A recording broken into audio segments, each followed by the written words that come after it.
Part 1. Money and Geopolitics. Chapter 1.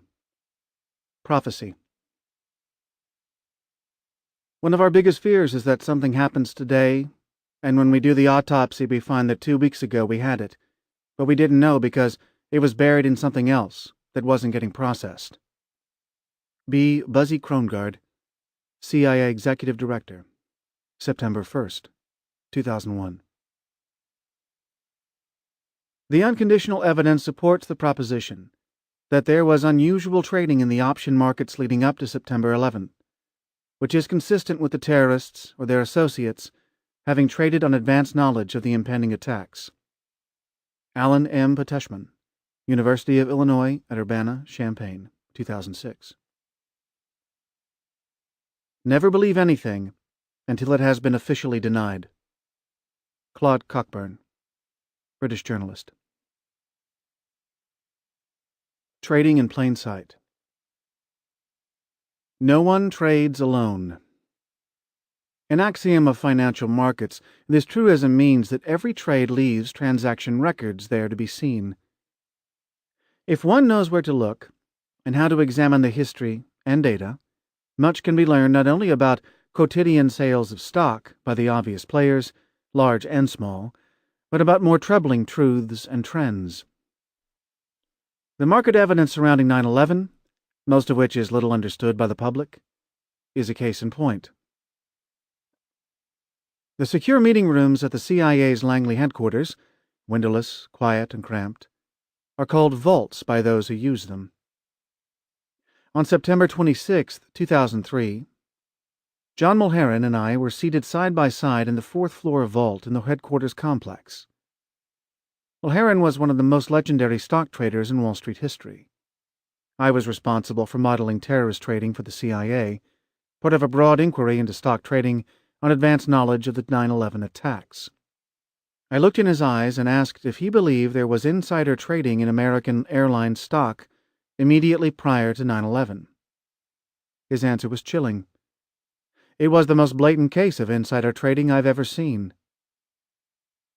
Mulherin started his stock trading career in the early 1970s, and at age 25 became one of the youngest managing directors ever appointed at Merrill Lynch.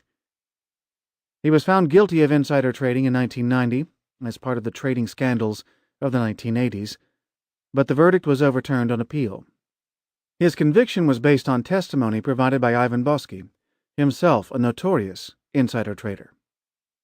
During the case, Mulherin had been apprehended by police at his Rumson, New Jersey estate as he set out with a loaded assault rifle in his car to kill Boesky in broad daylight.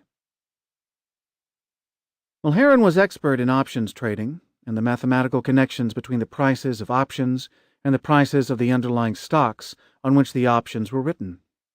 He was also a seasoned trader in takeover stocks and knew that deal information was often leaked in advance, an open invitation to insider trading. No one knew more about the linkage between insider trading and telltale price signals than Mulherin. When we met at Langley, Mulherin was CEO of Bear Wagner, one of 7 New York Stock Exchange specialist firms at the time.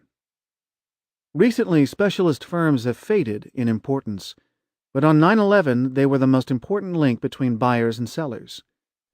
Their job was to make a market and stabilize prices. Specialists used options markets to lay off the risk they took in their market making. They were a crucial link between New York stock trading and Chicago options trading. Mulherin's firm was the designated market maker in American Airlines stock at the time of the 9/11 attacks. When the planes hit the Twin Towers, Mulherin saw the smoke and flames from his office near the World Trade Center and understood immediately what had happened. While others speculated about a small plane off course, Mulherin furiously sold S&P 500 futures. In the 90 minutes between the time of the attack and the time the futures exchange closed, Mulherin made $7 million shorting stocks. He later donated all the gains to charity. Mulherin was an eyewitness. He watched both the unfolding of the 9/11 attack and the insider trading that preceded it. His presence at Langley in 2003 was part of a CIA project whose roots reach back to a time before the attack itself. The Terror Trade. September 5, 2001 was the day Osama bin Laden learned that the attacks on New York and Washington would take place on 9/11. The countdown to terror had begun. There were 4 trading days left before the streets around the New York Stock Exchange would be choked with death and debris.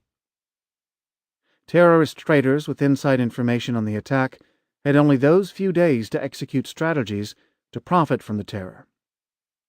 Insider trading on advanced knowledge of the 9/11 plot was in full swing by September 6th. Bin Laden was financially sophisticated, having been raised in one of the wealthiest families in Saudi Arabia. The other leaders of al-Qaeda, including the 9/11 hijackers, were not drawn from the ranks of the ignorant and impoverished. They were doctors and engineers. Many lived in developed countries such as Germany and the United States. Al-Qaeda was financially backed by wealthy Saudis who traded stocks on a regular basis.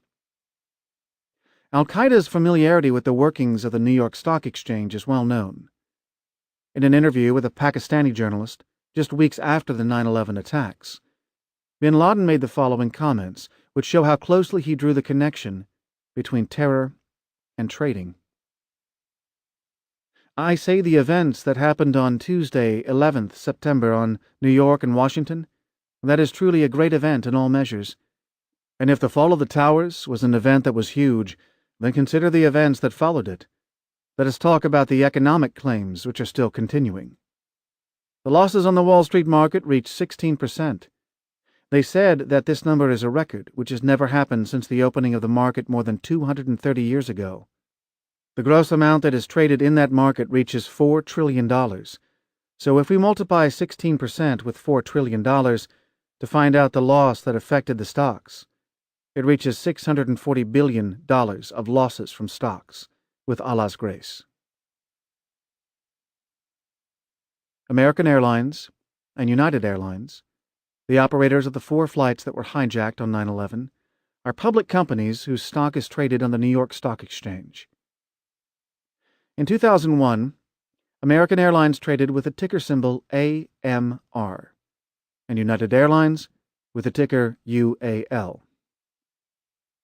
An investigator looking for evidence of insider trading usually starts with the options markets, closely linked to the stock market. Decades of insider trading cases have shown that options are the insider trader's tool of choice. The reason is obvious. Options offer much greater leverage for the same amount of cash than regular stock trading. What makes sense for Wall Street crooks also makes sense for terrorists. When one is betting on a sure thing, leverage amplifies the expected profits, and the terrorists were betting on a sure thing, the panic that would follow their attack. While the operational details of the 9/11 terror attacks were known in advance only to a small cadre of operatives, the coming of an attack on September 11, 2001 was known to a larger circle. This group included immediate associates of the hijackers, housemates, and financial backers, as well as family and friends. Those who learned of the coming attacks from the terrorists told others, and the information spread through a social network in much the same way a video goes viral. Advanced knowledge of an attack communicated in social networks does not help intelligence agencies unless the messages are intercepted. Interception presents challenges both in directing collection resources at the right channels and in separating signals from noise. But at least one channel was blinking red before 9/11, telling the world that disastrous events involving airlines were imminent. That channel was the pinnacle of the U.S. financial establishment, the New York Stock Exchange. As the terror clock ticked away, market signals rolled in like a tsunami. A normal ratio of bets that a stock will fall to bets it will rise is 1-to-1. On September 6th and 7th, option bets that United Airlines stock would fall outnumbered bets it would rise by 12-to-1. Exchanges were closed on September 8th and 9th for the weekend. The last trading session before the attack was September 10th. And that day, option bets that American Airlines stock would fall outnumbered its bets it would rise by 6-to-1.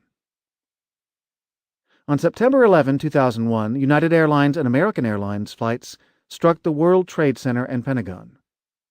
The first trading day after the attacks, United Airlines stock fell 43%, and American Airlines stock fell 40% from where they had last closed. Thousands of Americans were dead.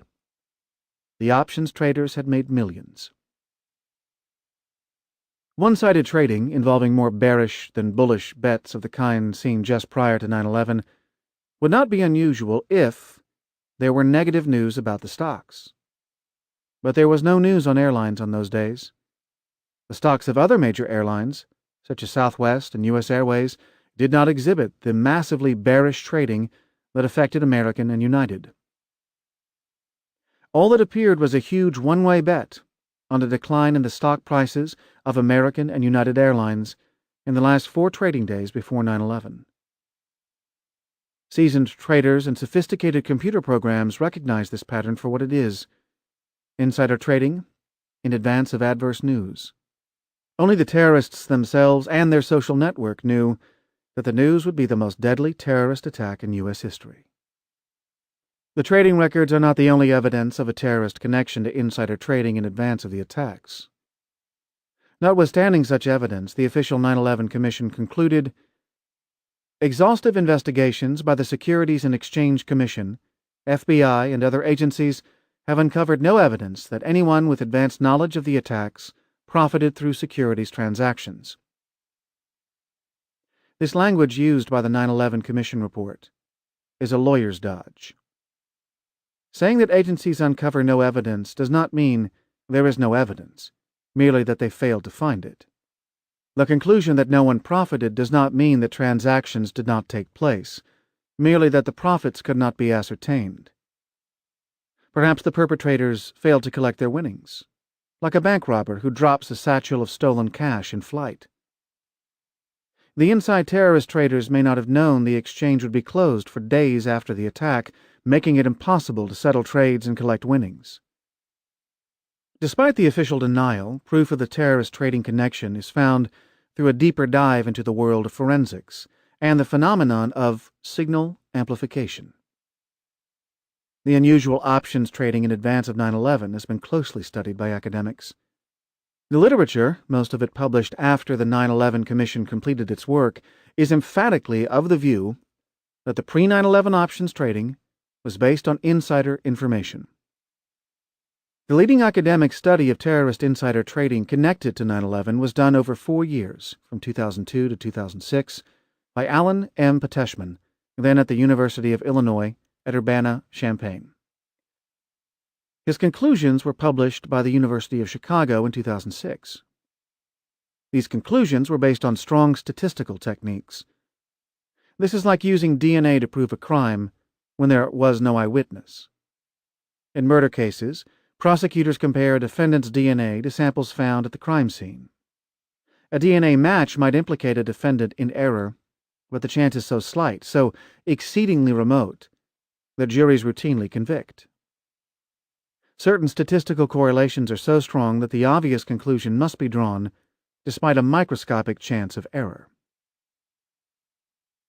Academics like Peteshman take large sets of data and establish the normal behavior of stocks, called the baseline. Researchers then compare actual trading in a target period to the baseline to see if the target period represents normal or extreme activity. Explanatory variables are tested to account for extreme activity. These techniques have proved reliable in many investigatory and enforcement contexts. During the dot-com bubble, for example, they were used to uncover widespread illegal backdating of options by technology companies. Peteshman's data for the purposes of establishing a baseline included a daily record of options trades on all stocks in the S&P index from 1990 through September 20, 2001, shortly after the 9/11 attacks. He focused on several relevant ratios before turning to the one most likely to be used by terrorists: the simple purchase of put options on AMR and UAL. A put option on a stock is a bet that the stock's price will fall. He arranged the data in decimal brackets from 0.0 to 1.0, with 0.0 representing extremely low activity in put options and 1.0 representing extremely high activity. He discovered that in the 4 trading days prior to 9/11, the maximum daily value for either hijacked airline was 0.99, and the maximum value of the entire 4-day window was 0.96. In the absence of any news that would explain such an extreme skew, the inescapable conclusion is that this activity represents insider trading. Poteshman writes, "There is evidence of unusual option market activity in the days leading up to September 11 that is consistent with investors trading on advanced knowledge of the attacks." Another leading study, conducted by the Swiss Finance Institute, reached the same conclusion.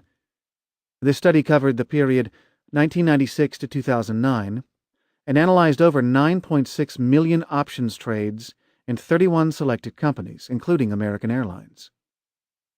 With respect to 9/11, the study concluded, companies like American Airlines, United Airlines, Boeing, and to a lesser extent Delta Airlines and KLM seem to have been targets for informed trading activities in the period leading up to the attacks. The number of new put options issued during that period is statistically high, and the total gains realized by exercising these options amount to more than $16 million. These findings support the evidence in Poteshman's study, 2006, who also documents unusual activities in the option market before the terrorist attacks. The 9/11 Commission was aware of the trading records used by subsequent scholars, and it was familiar with media reports that insider trading by terrorists had taken place. Yet, the 9/11 Commission denied any connection between the options trading and terrorists. Its failure to conclude that terrorist insider trading took place is due to its failure to understand signal amplification. Signal amplification in stock trading describes a situation where a small amount of illegal trading based on inside information leads to a much greater amount of legal trading based on the view that someone knows something I don't. It is a case of legitimate traders piggybacking on the initial illegal trade without knowing of the illegality. Again, no one can trade in isolation. For every buyer of put options, there is a seller who sees the transaction take place. Each trade is entered on price reporting systems available to professional traders. A small purchase of put options by a terrorist would not go unnoticed by those professionals. There was no news of any importance on American or United Airlines in the days before 9/11. Anyone seeing a small trade would ask herself why a trader would make a bet that the stock was going down. She would not know who was doing the trading, but would assume the trader knew what he was doing and must have a basis for the bear bet. This pro might buy a much larger amount of put options for her personal account as a piggyback bet on the stranger's informed trade. Soon other traders begin to notice the activity and also buy put options. Each trade adds to the total and amplifies the original signal a little more. In extreme cases, the dynamic resembles the chaotic climax of the film Wall Street, in which initial insider trading by Blue Star Airlines, by Charlie Sheen's character, cascades out of control amid shouts of "Dump it all!" and "We're getting out now!" In the event, 4,516 put options, equivalent to 451,600 shares of American Airlines, were traded on September 10, 2001, the day before the attack. The vast majority of those trades were legitimate, yet it only takes a small amount of terrorist insider trading to start the ball rolling on a much larger volume of legitimate piggyback trading. The piggyback traders had no inside information about an attack. They were betting that other traders knew negative news on AMR that had not been made public. They were right. A standard rejoinder by many in the intelligence community to suggestions of terrorist insider trading is that terrorists would never compromise their own operational security by recklessly engaging in insider trading because of the risks of detection. This reasoning is easily rebutted. No one suggests that terrorist hijacker Mohammed Atta bought put options on AMR through an E-Trade account on his way to hijack American Airlines Flight 11 from Logan Airport, Boston. The insider trading was done not by the terrorists themselves, but by parties in their social network. As for operational security, those imperatives are easily overridden by old-fashioned greed. A case in point is home decorating maven Martha Stewart. In 2001, Stewart was one of the richest women in the world due to the success of her publishing and media ventures related to cooking and home decorating. That year, she sold stock in ImClone Systems based on a tip from her broker and avoided a loss of about $45,000. That sum was a pittance relative to her fortune. In 2004, however, she was convicted of conspiracy, obstruction of justice, and making false statements in connection with the trade, and was sent to prison. When it comes to betting on a sure thing, greed trumps common sense and makes the bet irresistible. The record of insider trading is replete with such cases. A terrorist associate is not likely to show better judgment than a super-rich celebrity when the opportunity arises. Given the weight of the social network analysis, statistical methods, signal amplification, and expert opinion, why did the 9/11 Commission fail to conclude that terrorists traded in AMR and UAL in advance of the attack? The answer lies in the 9/11 Commission report itself, and footnote 130 of Chapter 5. Footnote 130 admits that activity in AMR and UAL before 9/11 was highly suspicious. It also says, some unusual trading did in fact occur, but each such trade proved to have an innocuous explanation. A closer look at these innocuous explanations reveals the flaws in the Commission's reasoning. For example, the report finds a single U.S.-based institutional investor with no conceivable ties to al-Qaeda purchased 95% of the UAL puts on September 6th as part of a trading strategy that also included buying 115,000 shares of American. This explanation falls down in two ways. First, the fact that a high percentage of the trades were found to be innocent is completely consistent with signal amplification. Only the small initial trade is done by terrorists. The 9/11 Commission report presented no evidence that it had made any effort to drill down to the small initial signal. Instead, the staff were beguiled by the innocent noise. Second, the 9/11 Commission relies on the fact that the investor it interviewed said he bought UAL puts as part of a strategy involving the purchase of AMR shares, a kind of long-short trade. This shows the naivete on the part of the Commission staff. Large institutional investors have numerous positions that have nothing to do with one another, but that can be selected post facto to show innocent moves to investigators. On its face, this investor's AMR position says nothing about why it so heavily shorted UAL. The report goes on to say that much of the seemingly suspicious trading in American on September 10th was traced to a specific U.S.-based options trading newsletter, faxed to its subscribers on Sunday, September 9th, which recommended these trades. This analysis shows that the Commission staff had a limited understanding of how Wall Street research works. There are thousands of trading tip sheets in circulation. On any given day, it is possible to find at least one recommending the purchase or sale of most major companies listed on the New York Stock Exchange. Going back after the fact to find a newsletter that recommended buying puts on American Airlines is a trivial exercise. No doubt there were other newsletters in circulation recommending the opposite. Selecting evidence that fits a theory while ignoring other evidence is an example of confirmation bias, a leading cause of erroneous intelligence analysis. Another problem with the newsletter rationale is the belief that the recommendation arose independently of the insider trading already going on in AMR. Why treat the newsletter as a signal when it was actually part of the noise? For example, on September 7th, trading volume in AMR doubled from the previous day and reached a near 3-month high with a declining stock price. This pattern is consistent with insider trading ahead of an attack on September 11. It is more likely that the September 7 put volume caused the September 9 newsletter recommendation than it is that the newsletter caused the September 10 put buying.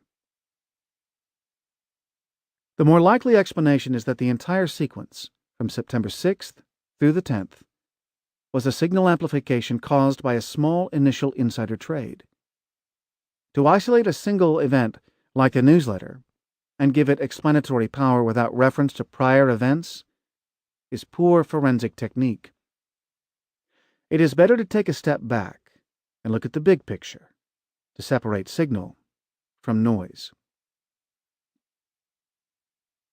Insider traders and those piggybacking are notorious for retaining research reports to support their activities in case the SEC comes calling.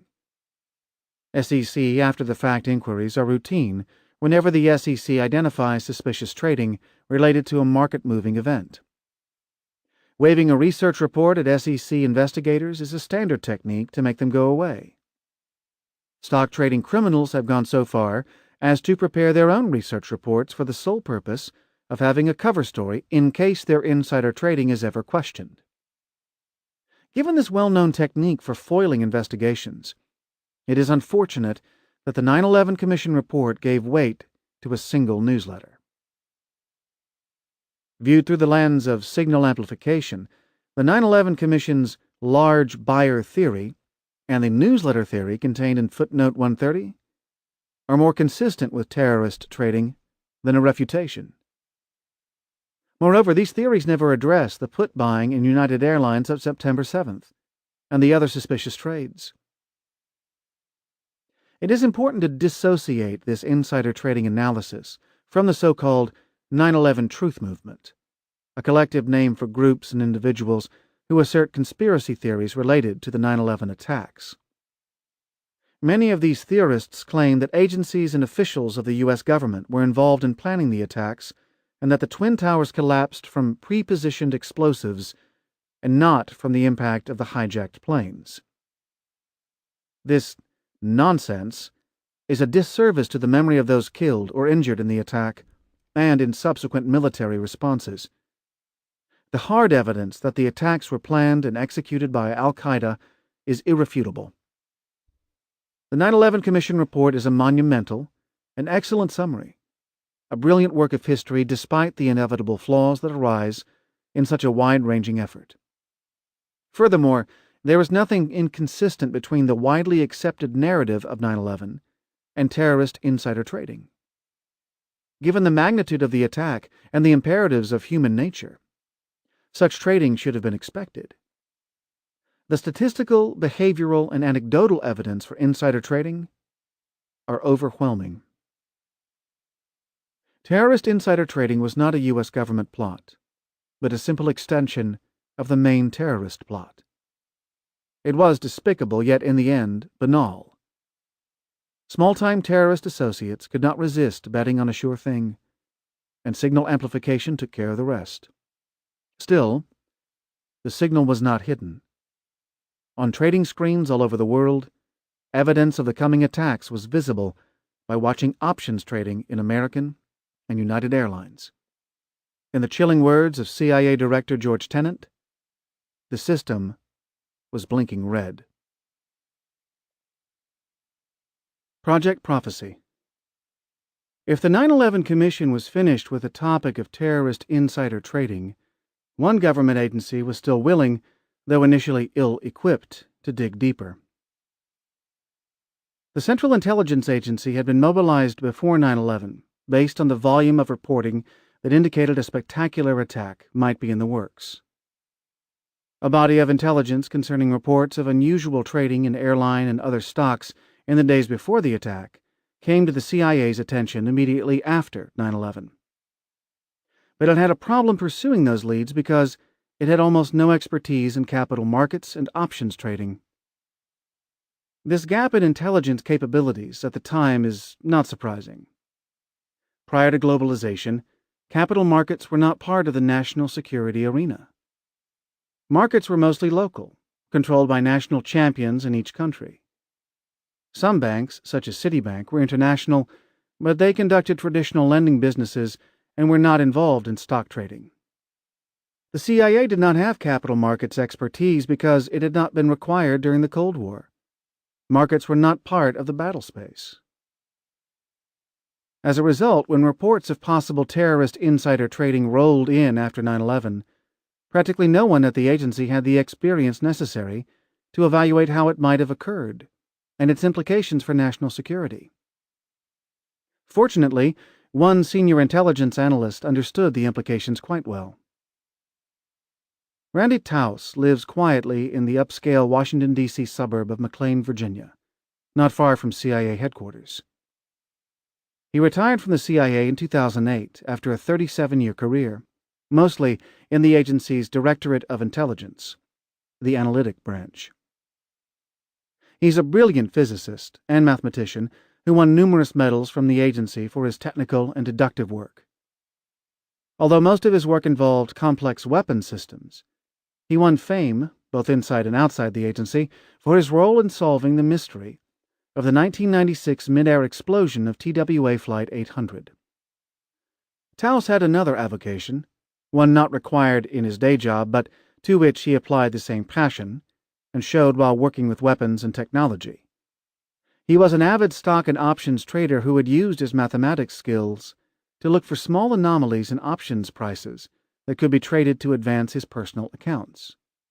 He pursued this options trading with such vigor and over such a long period of time that he was almost as well known for it among his colleagues as he was for his intelligence analyses.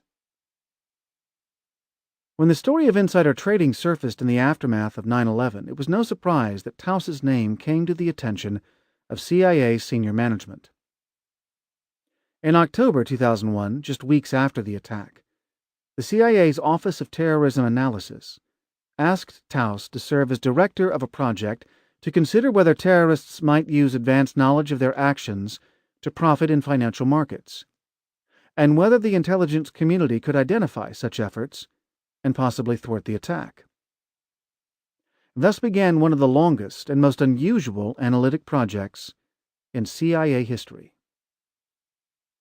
The effort was dubbed Project Prophecy.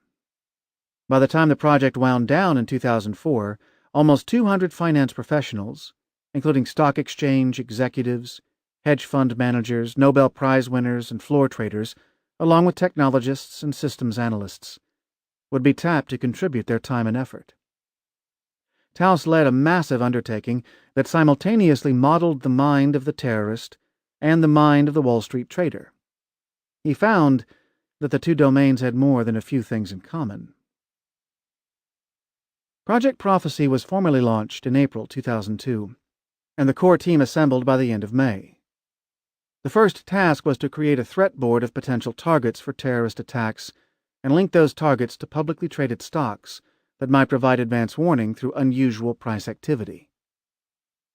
These stocks included a broad list of airlines, cruise lines, utilities, theme parks, and other companies with symbolically important assets.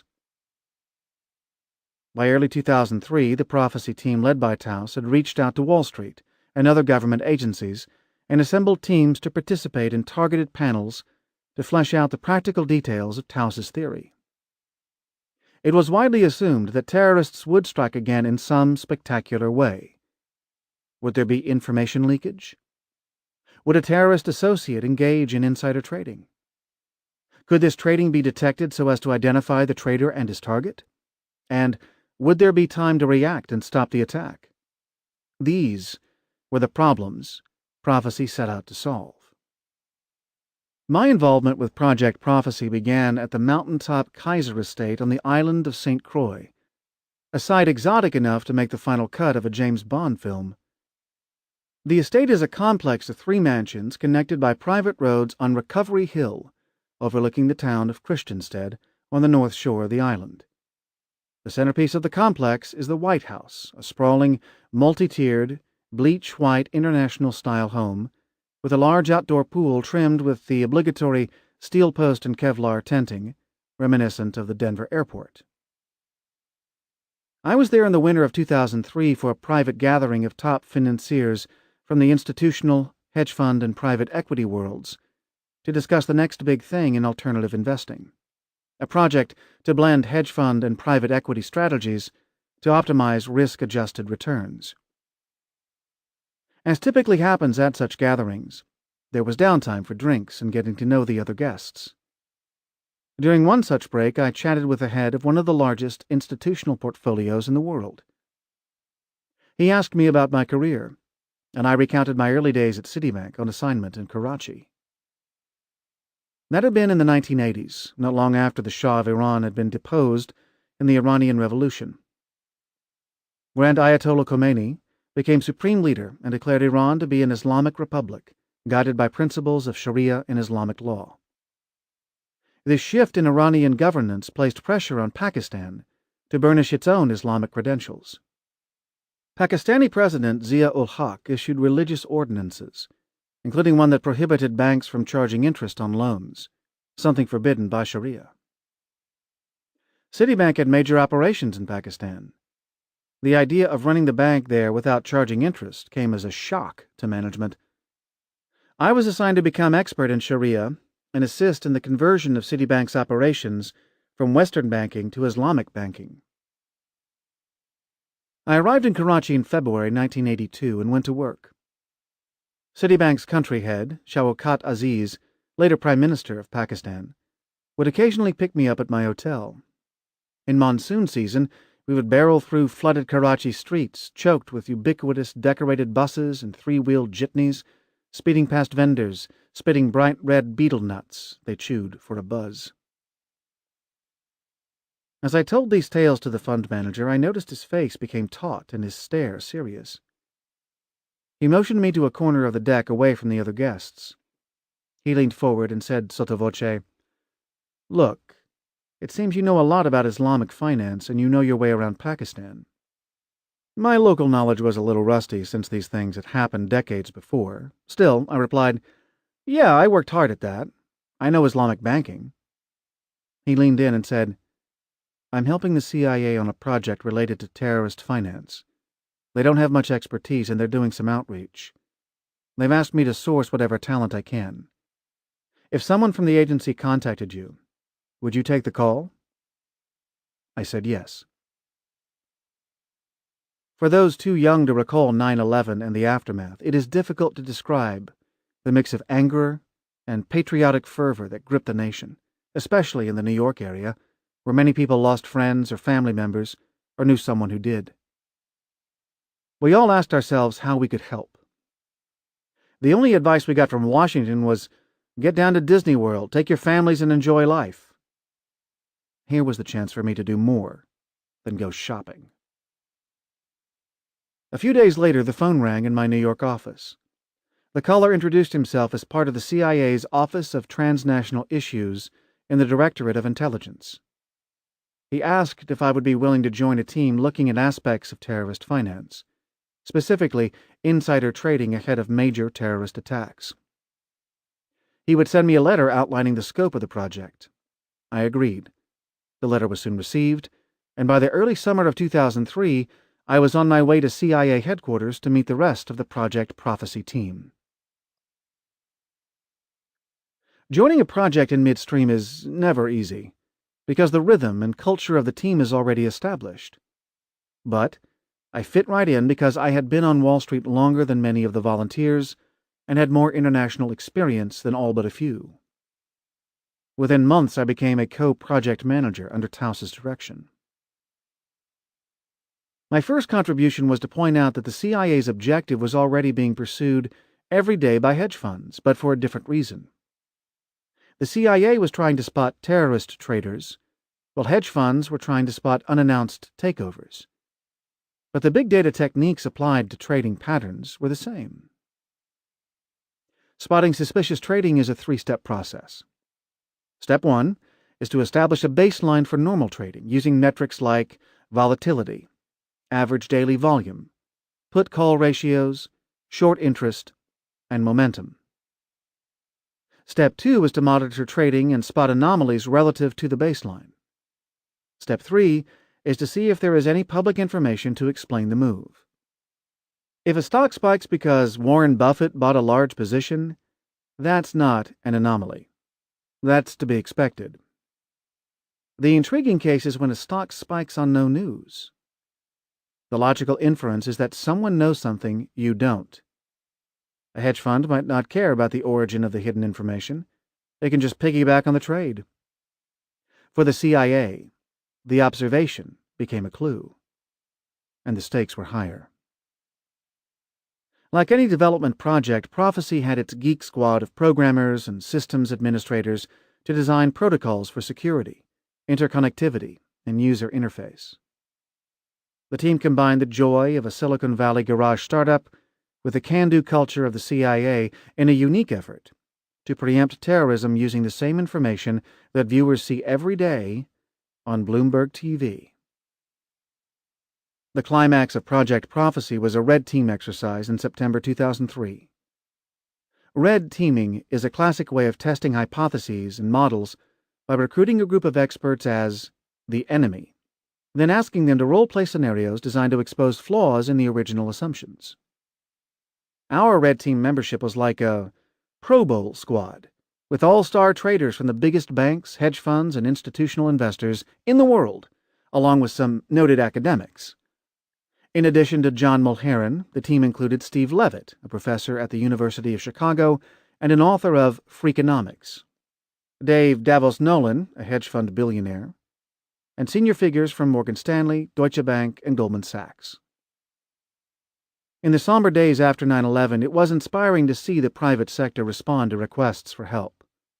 Hundreds of calls went out for expert advice, and no one ever refused. There was one awkward moment when a Wall Street CEO asked if he could travel to the CIA by private helicopter and land on the grounds at Langley, but he was politely informed this would not be possible. The Red Team was given a terror scenario and asked to think like terrorists and devise a way to trade on the inside information. We wanted to anticipate which markets they would trade in, how long before the attack they would execute the trades, the size they would trade, and how they planned to get away with the money. All this real-world expertise would be lined up against the theoretical results of Project Prophecy to see if we were on the right track and whether our proposed systems could catch what our designated bad guys were actually plotting. The assignments and plans were handled individually outside the agency like a take-home exam. The results were debriefed in a group session at CIA headquarters on a crisp day in late September 2003. The debriefing lasted all day. The investment mavens relished their chance to be bad guys and attack our models and assumptions. The most out-of-the-box approach came from John Mulherin. He said he would not trade before the attack, but would wait until the moment of the attack and begin his insider trading after. He knew markets can be slow to react and that breaking news is often misreported or sketchy. This produces a window of 30 minutes or so after the attack when the terrorist could engage in insider trading while markets struggle to comprehend events taking place around them. The beauty of trading after the attack was there would be no telltale tape. Authorities might not even investigate that part of the timeline. This approach closely mirrored what Mulherin had actually done on 9/11, as he later told us. Notwithstanding such creativity, the actions of the Red Team terrorists tended to confirm the Prophecy team's own thinking regarding how real terrorists would behave. We had modeled terrorist trading from start to finish, anticipating that the insider traders would be not the terrorists themselves, but rather members of the terrorist social network. We also concluded the insider trade was likely to be executed in the options market less than 72 hours before the attack to minimize risk of detection. We conceived an alarm system, too, compiling a list of the 400 most likely target stocks. Baseline stock behavior was programmed so that anomalies were well defined. We created an automated threat board interface that broke the markets into sectors and displayed tickers with red, amber, and green lights, indicating the probability of insider trading. The system was complete, from the terrorist order entry to agents breaking down the terrorist's door with a warrant in hand. By late 2003, we were nearing the end of the strategic study. It was a bit melancholy because our Wall Street brain trust would be breaking up. Due to the number of people involved and the degree of talent, it seemed unlikely that there would be any such group assembling at the CIA for some time to come. The complete records of the Red Team exercise were compiled and added to our main Project Prophecy archives. Our job wasn't quite finished, as by early 2004, Project Prophecy was ready to build a prototype watch center. When integrated with other classified sources, the system, ideally, would have the capability of interpreting, say, a scrap of pocket litter picked up from a suspected terrorist in Pakistan. The words "cruise ship" scrawled on it would be integrated with the red signal from the watch center on a public company such as Carnival Cruise Lines to bolster the case for a planned attack on a Carnival vessel. Either clue is revealing, but the combination is exponentially more telling. We found our project's angel investor in one of the more unusual corners of the CIA's universe. A firm called In-Q-Tel had been organized in 1999 to allow the CIA to tap into cutting-edge technology incubated in startups in Silicon Valley. There's no faster way to be on the inside of innovation than to show up with a checkbook ready to back the next big thing. In-Q-Tel was conceived as an independent early-stage venture capital firm, which just happened to be funded by the CIA. Mark-Int. With In-Q-Tel funding a scaled-down team, Project Prophecy formally ended, and our group launched into a new phase called Mark-Int, for Market Intelligence. This was a new branch of intelligence gathering to go along with human intelligence, known by the acronym HUMINT, signals intelligence, SIGINT, and a short list of other INTs. Mark-Int was a new milestone in the long history of intelligence collections. Over the course of 2004 and 2005, the team refined its behavioral models and created the code and network needed for a working prototype.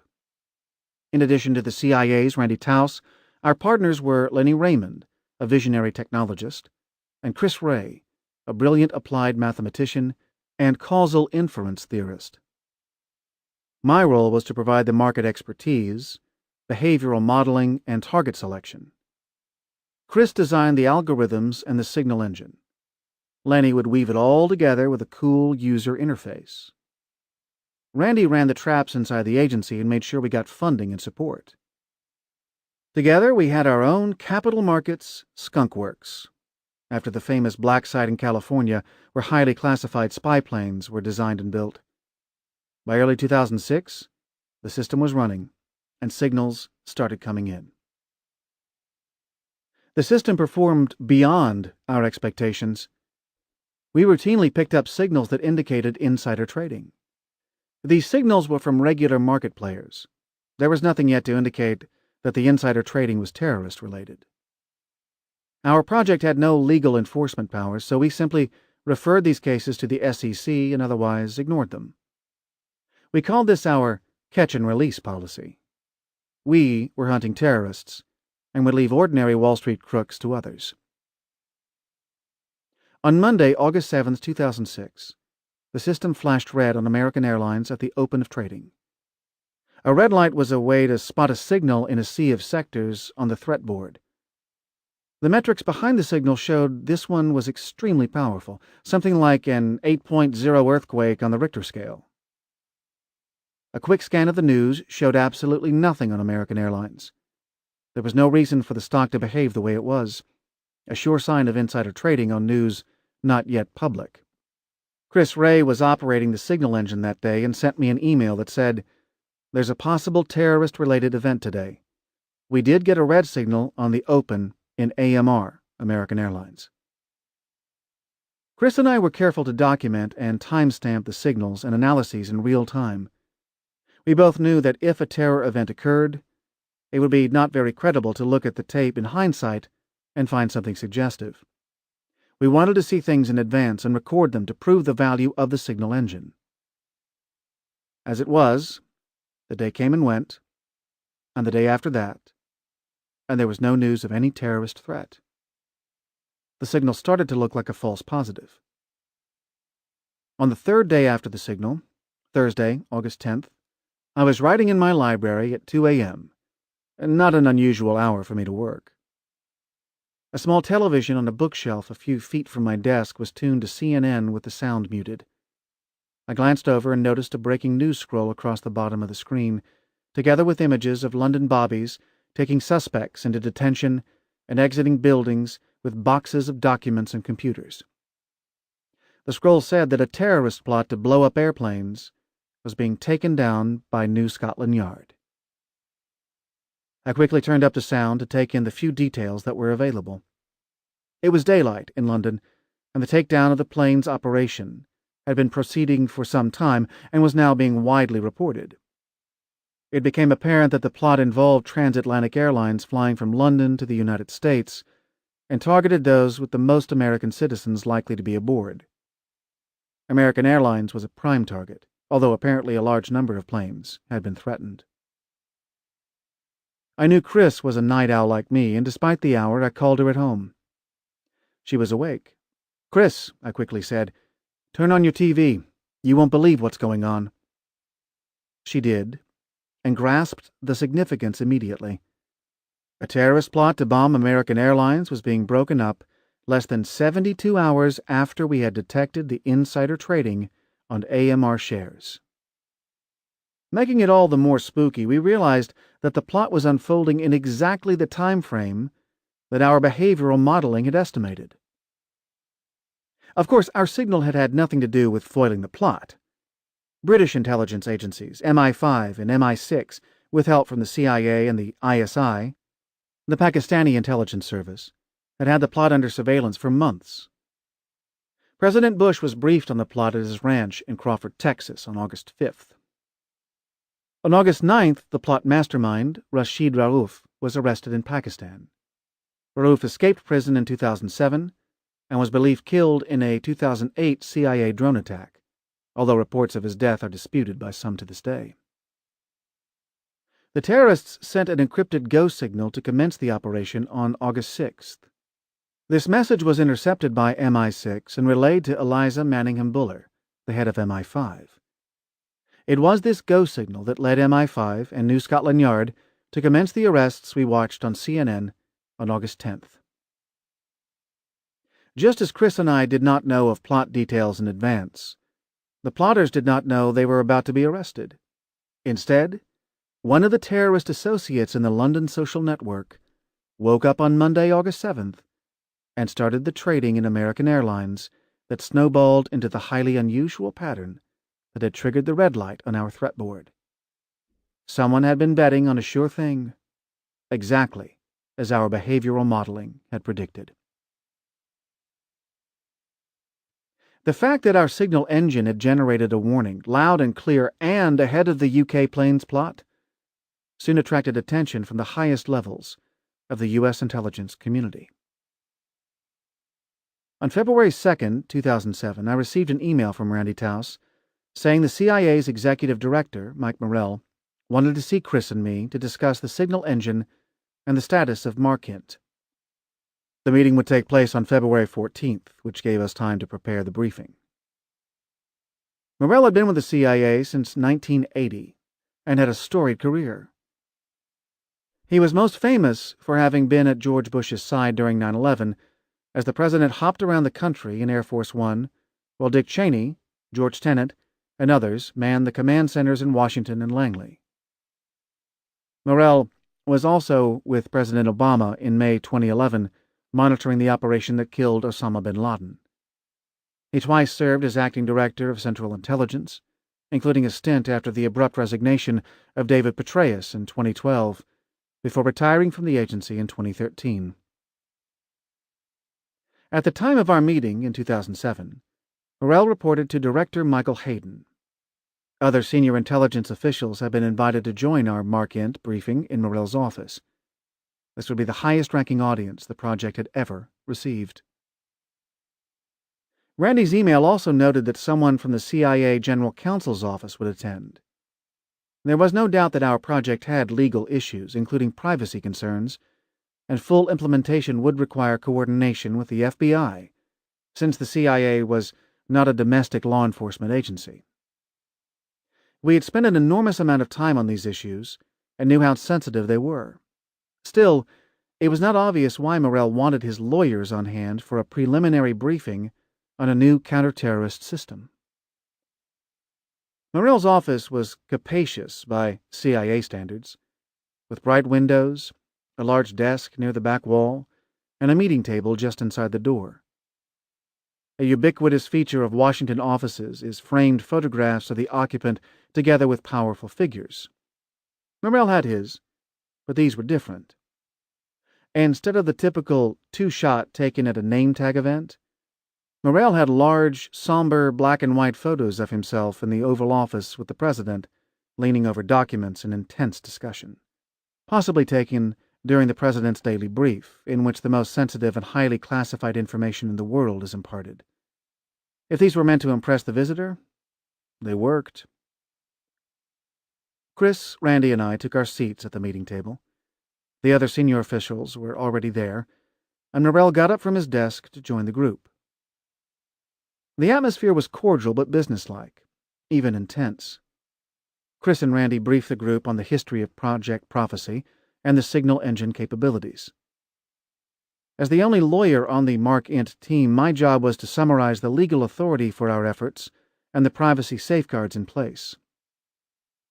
A few minutes into my presentation, the agency's counsel interrupted and said, "Look, we're concerned about what you guys are doing. You're going through trading records and making referrals to the SEC. CIA is not a law enforcement agency. We're not comfortable with that." I countered that we did not use individual trading records, but relied entirely on open-source market price feeds, available to everyone. I told them it was not much different than watching TV. As for the SEC referrals, I said we were just being responsible citizens, and could stop completely if the agency wanted. The SEC was building similar systems of its own, and would not depend on us in the future anyway. Counsel's concerns seemed like red herrings. Then Morrell leaned forward. "What we're concerned about here is perception," he said. "You guys may be doing everything right, but the New York Times could spin this as CIA trolls through Americans' 401ks. That is not a risk we should take right now." Morrell's concern was far from imaginary. The New York Times had already compromised national security by revealing intelligence community access to banking transactions in the SWIFT payment system in Belgium. SWIFT is the nerve center of international banking and had been a rich source of information about terrorist finance. The Times story had sent terrorist financiers underground to word-of-mouth networks called Hawala and phony front companies. The CIA was also in the midst of a news frenzy about enhanced interrogation techniques, such as waterboarding. The last thing it needed was another media black eye, even if our program was effective and legal. In fact, Morrell's instincts proved prophetic. On November 14, 2013, the Wall Street Journal actually did run a headline that said, "CIA's financial spying bags data on Americans." But coming as it did in the midst of a wave of similar revelations by defector Edward Snowden, this disclosure went almost unnoticed. I told Morrell that we would end our SEC referrals, and I offered to provide him with the technical specifications needed to assure the agency that the information we used was open source and involved no individuals. He thanked me, and with that the meeting was over. Only later did I realize that Mark Int, at least as far as the CIA was concerned, had just become a dead letter. Near the beginning of Project Prophecy, I remarked to Randy Taus that the team was doing extraordinary work, and a counter-terrorist system that could prevent spectacular attacks seemed within reach. Randy, the 33-year veteran, smiled and said, "Jim, let me tell you how things work around here. We'll do a great job, and this thing will work like a charm. Then it will go nowhere and be put on a shelf. One day there will be a spectacular attack, and it will be apparent there was advanced insider trading. The agency will pull our work from the shelf, dust it off, and say, 'See, we have the solution right here. We have a system that can detect this next time.' That system will get millions in funding and be built the way we wanted. But it will be too late to save lives in the next attack." Sadly, Randy's words proved prescient. Sure enough, Mark Int was put on the shelf. But we still felt that the signal engine had a valuable role to play, even without the CIA as a home. If the civilian agencies had scant interest, we still had one friend at court: the Department of Defense. The Pentagon had the greatest resources, the fewest operational constraints, and the most forward-leaning mindset. The ranks of senior military officers are filled with engineers, PhDs, and many more experts with graduate-level degrees in history, languages, and strategy. After all, this is the branch of government that can claim credit for the Defense Advanced Research Projects Agency, DARPA, which invented the systems that led to the Internet and World Wide Web. As it happened, our contacts with the Pentagon developed in 2007 and 2008 at exactly the time the civilian intelligence community was backing away from our efforts. But to grow this relationship, Mark Int itself had to evolve. Chris Ray and I were aware from the early stages that Mark Int was not just a counter-terrorist tool. If it could detect terrorist footprints in capital markets, why couldn't it also be deployed to monitor the marketplace actions of dictators, strategic rivals, and other state actors? All we needed to do was calibrate the signal engine to focus on specially tailored target sets of securities. With this broader mission in mind, Chris and I began looking for other phenomena besides insider stock trading. One that we identified was Venezuela's conversion of its dollar reserves into gold. It presaged Hugo Chavez's war on the dollar and his later demand that Venezuela's gold be repatriated from vaults in London. We got a chance to show our system to a military audience in December 2007, when we presented the Mark Int signal engine to the U.S. Strategic Command, STRATCOM, in Omaha, Nebraska. Participants at that meeting included civilian scientists in addition to uniformed military. We demonstrated how the system could be used for early warning of attacks on the U.S. dollar and on efforts to crash U.S. markets. Suddenly, the technology was seen in a new light. We weren't alone, of course, but we were seeing the future of warfare. Not wars with kinetic weapons, but wars fought on an unrestricted battlefield that included chemical and biological weapons, cyber weapons, and in our case, financial weapons. It was becoming apparent to the Pentagon that U.S. dominance in conventional air, land, and sea battle had caused our rivals to seek new ways to confront us.